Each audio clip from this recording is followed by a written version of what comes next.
It's interesting about memory. It's not actually a recording device. It's more like a mood ring for your past. And right now, mine is glowing a very particular shade of amber-tinted nostalgia, mixed with what I can only describe as the confusion of an adolescent, watching my parents have a midlife crisis. By the time we get to Phoenix, our view from the back seat. I'm Brian Smith, the oldest of 5 brothers, which means I had the distinct privilege of watching my parents' midlife crisis in real time, while also being responsible enough to know something wasn't quite right. But I was too young to actually do anything about it.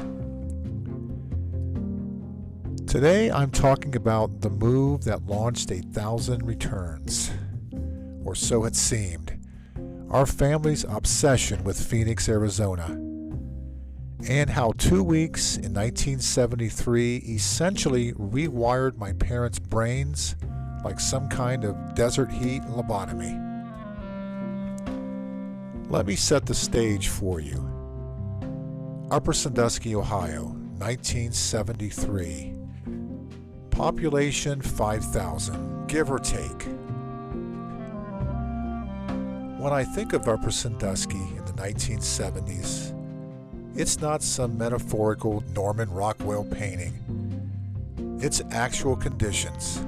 A tree-lined avenue wide enough that they seemed impossible. The kind of neighborhood streets where the biggest traffic concern was whether we could cut through our neighbor's yard. My family and I lived at 329 South 8th Street in 1973. That was our childhood address.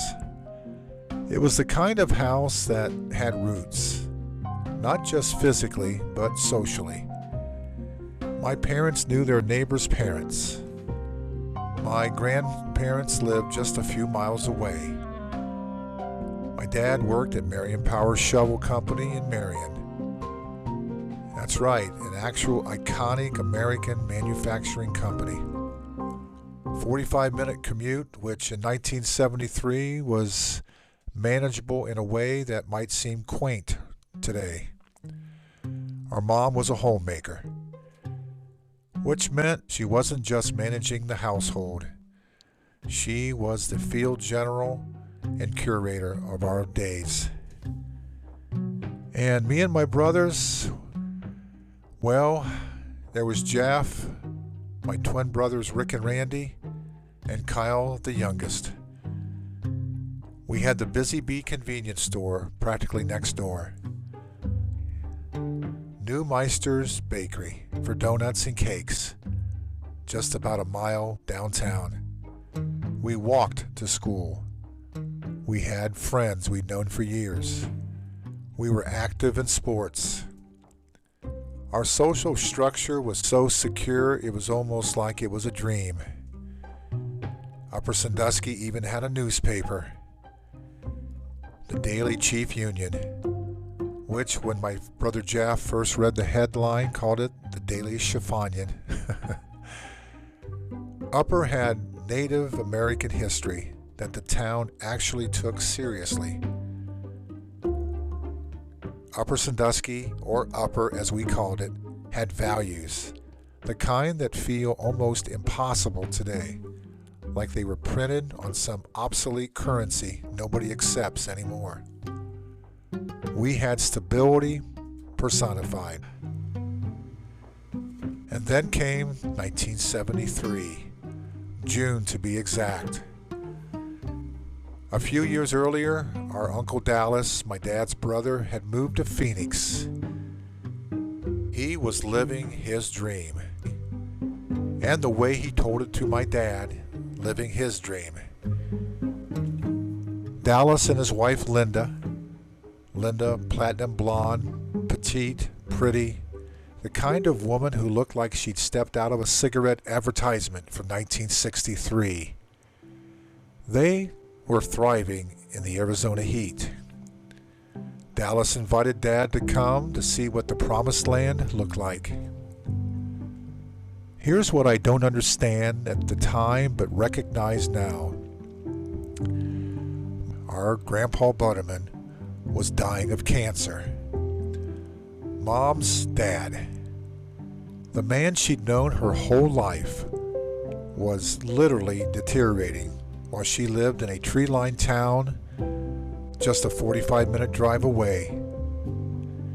Then my mom and dad had a midlife crisis, not because they suddenly decided to hate their life, but because of the weight of everything that you could imagine that came crashing down all at once.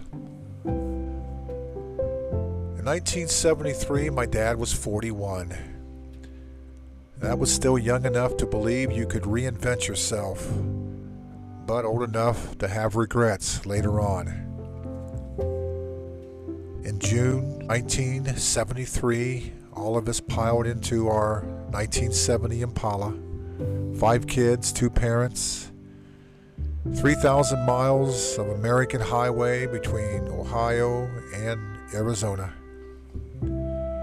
Phoenix in 1973 was a 180-degree difference from Upper Sandusky. Not just temperature, everything.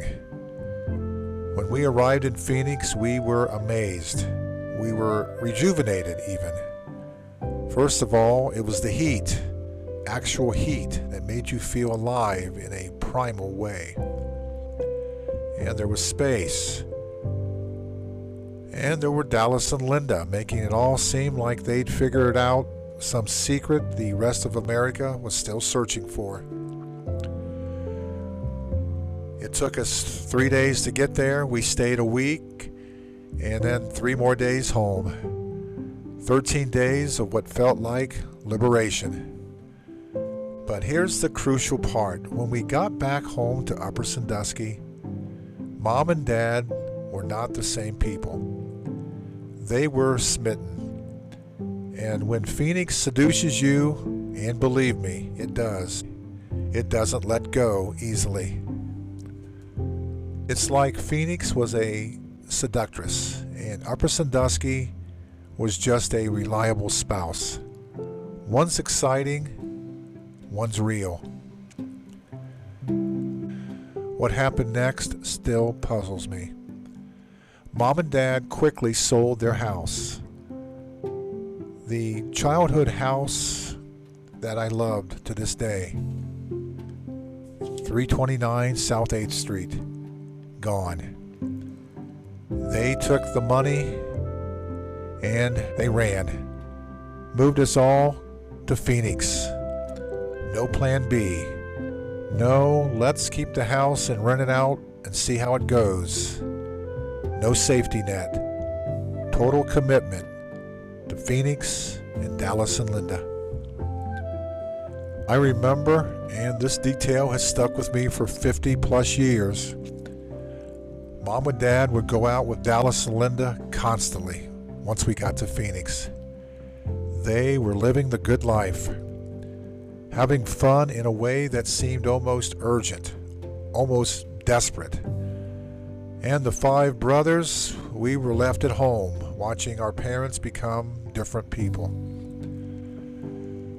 We went from a small Midwestern school where everyone knew everyone else and the social structure was your inheritance, to a 2,000 student high school complete with security guards and picture IDs.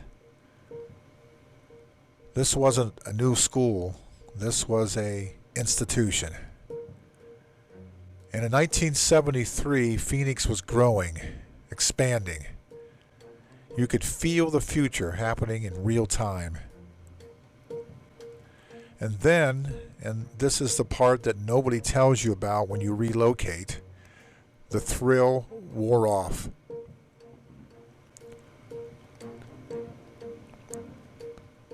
One month after we arrived in Phoenix, our grandfather, Butterman, died. Mom's dad. The man whose illness may have partly motivated this whole exodus because of the stress. He passed away just about a month after we arrived in Phoenix. It was almost biblical in its timing, almost too perfect, too symbolic to be true. And Mom had to fly back to Marion, Ohio for the funeral. And then 4 months after moving to Phoenix, we moved back in the middle of the school year, October 1973. But for some reason, not to Upper Sandusky, to Marion, Ohio. Dad got his job back in Marion Power Shovel. Almost a miracle in itself.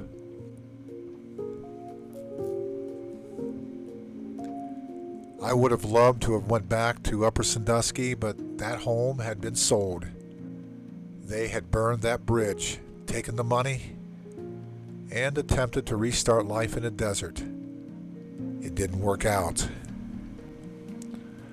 Now, I've thought about this a lot, and the only metaphor that works is an addiction. Not because Phoenix was bad, not because our parents were bad people, but because of the pattern. Over the next several years, we moved back to Phoenix. Mom and Dad made trips on their own to Phoenix, once leaving Rick and Randy at my house as a newlywed just married.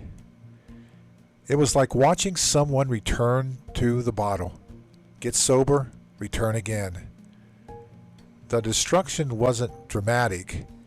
It wasn't like our family fell apart, but it was there, the indecision, the bafflement of watching adults you respect make decisions that seem to contradict their own stated values.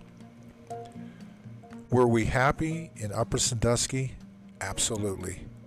Did Phoenix offer something genuine that Upper couldn't? Not really, but my parents thought so. But could we have both? Yes, they could have taken vacations. Could they have done a better job planning? Absolutely. Could they have put up with the discomfort and stress instead of trying to escape it? Well, that's the question nobody really answered.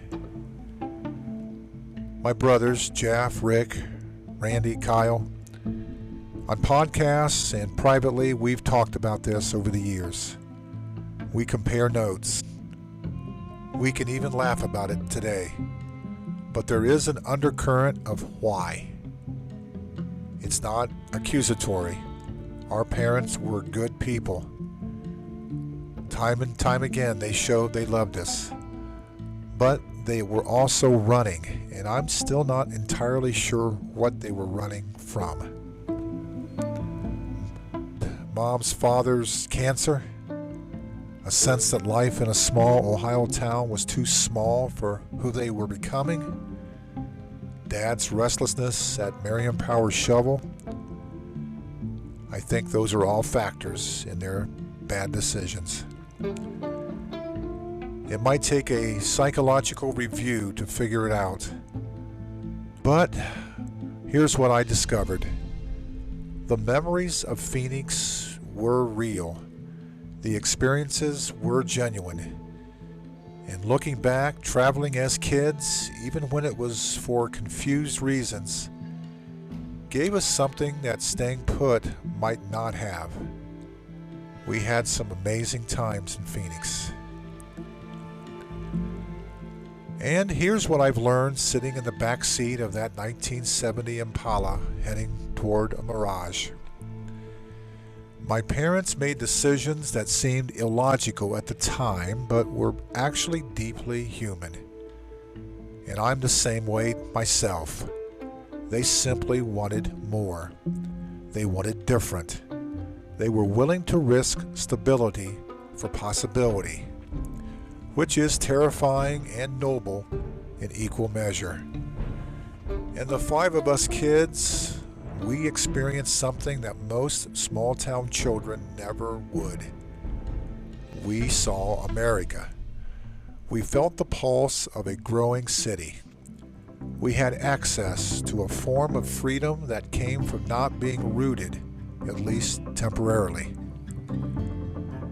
Jeff's told me stories I've forgotten about. Rick and Randy remember details I've completely lost. Kyle was so young at the time that most of his memories are almost mythical.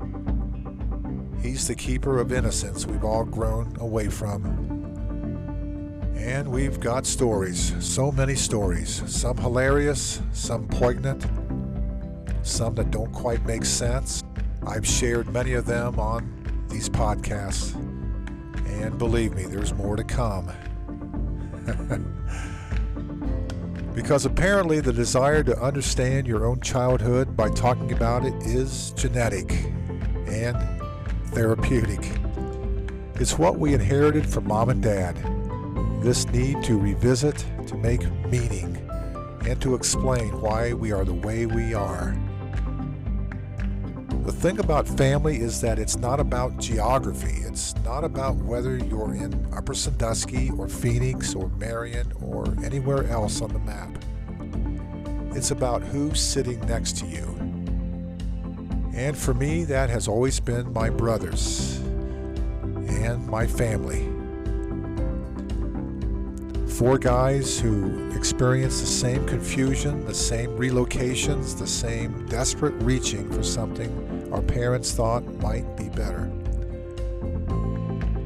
We made it back home, not to 329 South 8th Street, because that was gone a long time ago. But we survived to make it back to each other. And that's what separates the Smith from the myth. My name is Brian Smith.